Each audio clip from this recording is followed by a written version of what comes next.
O deserto não te ataca.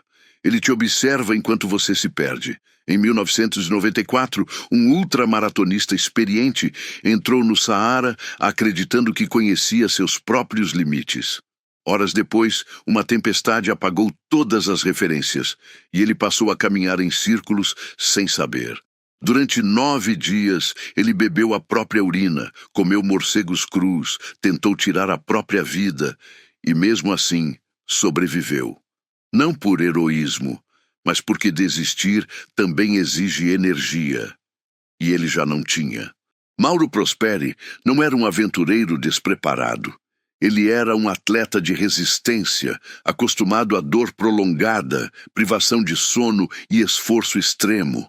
Em 1994, ele participou da Marathon des Sables, uma das corridas mais duras do planeta, atravessando centenas de quilômetros no deserto do Saara.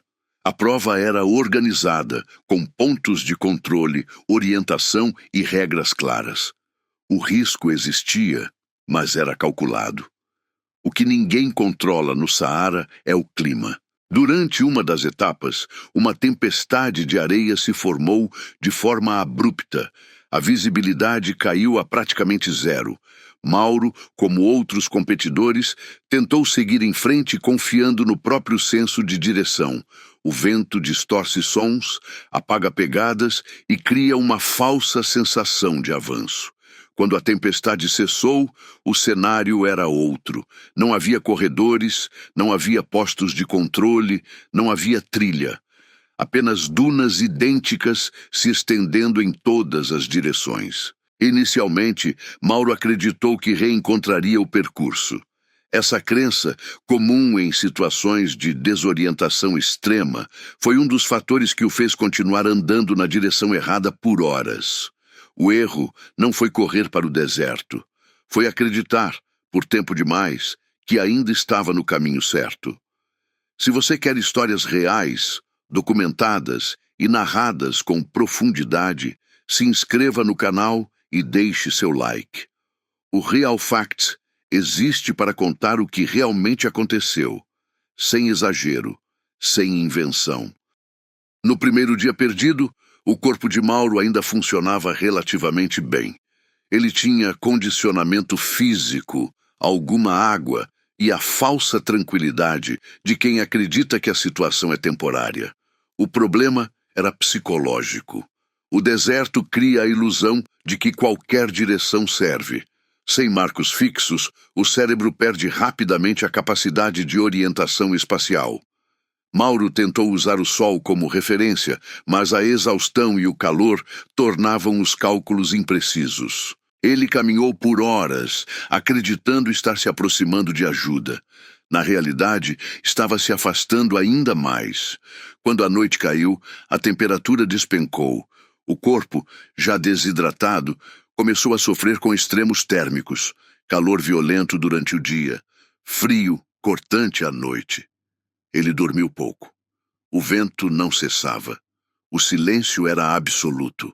Um silêncio que amplifica pensamentos e cria ansiedade constante. No segundo dia, os sinais físicos da desidratação começaram a se impor. A boca secou completamente. A urina escureceu. O suor diminuiu. Um sinal claro de risco grave. Mauro passou a calcular cada gole. Quando a água acabou, ele tomou uma decisão extrema, mas consciente: beber a própria urina. Segundo ele, relatou depois, não era um gesto desesperado, mas um cálculo racional para ganhar tempo. A fome também começou a pesar. Ele encontrou pequenos animais e insetos. Em um momento decisivo, comeu morcegos crus encontrados em uma caverna, não por instinto selvagem, mas por lógica simples. Proteína significava energia. Psicologicamente, o isolamento começou a cobrar um preço mais alto. O tempo perdeu forma. Os pensamentos ficaram repetitivos. A mente passou a alternar entre esperança vaga e medo silencioso. Ele ainda acreditava que seria encontrado. No quarto dia, o corpo entrou em falência progressiva. Queimaduras solares severas, perda de coordenação e visão turva. Andar exigia esforço consciente. Foi nesse ponto que Mauro encontrou uma construção abandonada no meio do deserto. Isolado, sem comida, sem água e sem expectativa de resgate, ele tomou a decisão mais extrema da sua vida. Convencido de que morreria ali, Mauro tentou tirar a própria vida cortando os pulsos. O gesto falhou porque o sangue, espesso demais pela desidratação, mal fluía. Esse detalhe, relatado por ele mesmo, marca o ponto mais baixo psicológico da história e, paradoxalmente, o ponto de virada. Depois disso, ele decidiu continuar. Não por esperança, mas por esgotamento emocional. Não havia mais energia nem para desistir. A partir do 5º dia, Mauro deixou de planejar. Ele entrou em modo automático, caminhava de madrugada para evitar o calor, descansava durante o dia em qualquer sombra mínima. O corpo perdeu peso rapidamente, a pele queimava e descamava. A mente reduziu tudo ao essencial: andar, beber quando possível, respirar. Segundo seu próprio relato, ele não pensava mais em resgate. Pensava apenas em continuar se movendo. No 8º dia, já quase sem forças, Mauro foi visto por um grupo de nômades. Sua aparência era tão alterada que causou estranhamento imediato. Ele parecia, segundo descreveu depois, algo que não deveria estar vivo. O resgate não foi heróico nem imediato. Mauro estava confuso, desnutrido e desidratado. Precisou de cuidados médicos intensos para se recuperar. Ele havia sobrevivido 9 dias no Saara, não por força extraordinária, mas por uma sequência de decisões pequenas, algumas corretas, outras desesperadas, que juntas mantiveram seu corpo funcionando tempo suficiente. Anos depois, Mauro voltaria ao deserto.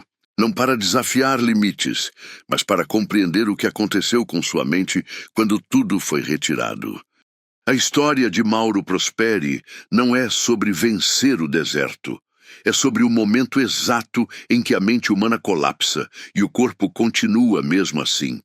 O Saara não foi derrotado. Ele apenas permitiu a passagem. E isso nos lembra que a sobrevivência extrema raramente acontece em grandes atos heróicos. Ela acontece em decisões mínimas, repetidas quando já não há promessa nenhuma de sucesso. Se você quer histórias reais, narradas com profundidade e respeito aos fatos, se inscreva no Real Facts, porque algumas verdades só aparecem quando tudo o resto desaparece.